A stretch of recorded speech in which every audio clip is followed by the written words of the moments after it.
There's probably two layers of bias that need to be considered here. So one is these foundation, what we just call like the large language model, the foundation model. It's trained on data. So it consumes all this information. And within that, again, it's imitating humans. It's learning from us, all of us, not specific segments. So there is bias within the data it learns on. And so if the people building the tools gave heavier weight, like I'll use politics as an example. So if more far right stuff got into the training data than far left stuff, the output will be different.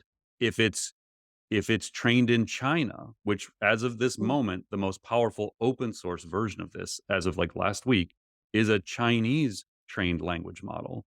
The data they use to train it is going to be different than a US based model. Then what happens is after they're initially trained, they then have humans go in and do what's called reinforcement learning through human feedback.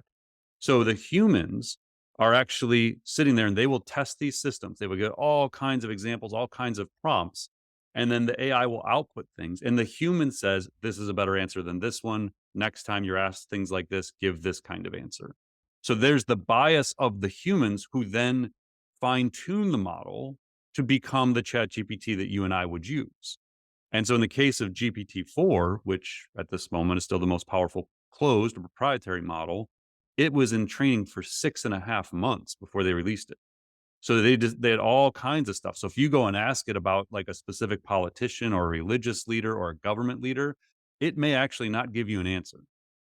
And that's because humans made a decision to have a system that doesn't answer those kinds of things. Yep. So, depending on the model you use, so we keep talking about OpenAI, but there's Anthropic Claude. The head of safety at OpenAI left and built a second company that it has like $5.5 billion in funding, and they're trying to build a safer model that follows like what they call a constitutional AI. So it's trained on specific parameters that the company has said this is how you should behave. And so that's what you have to look at is like which models are we using, how have they been trained, and what sort of outputs could we expect?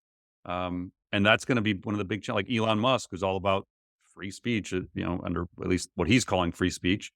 He's training one called Grok, and he wants his to be more like Twitter. Which, if you don't like Twitter right now, that's what Grok's going to be, and it's going to be Right. sarcastic, and it's going to answer the hard questions, maybe not in ways you'd be comfortable with as a teacher. So again, yeah, to your point, it comes down to understanding first and foremost what are these things? How do they work? How do they learn? How are they outputting what they're outputting? Because then you can make more informed decisions about how you're willing to do it or comfortable using them in your own school.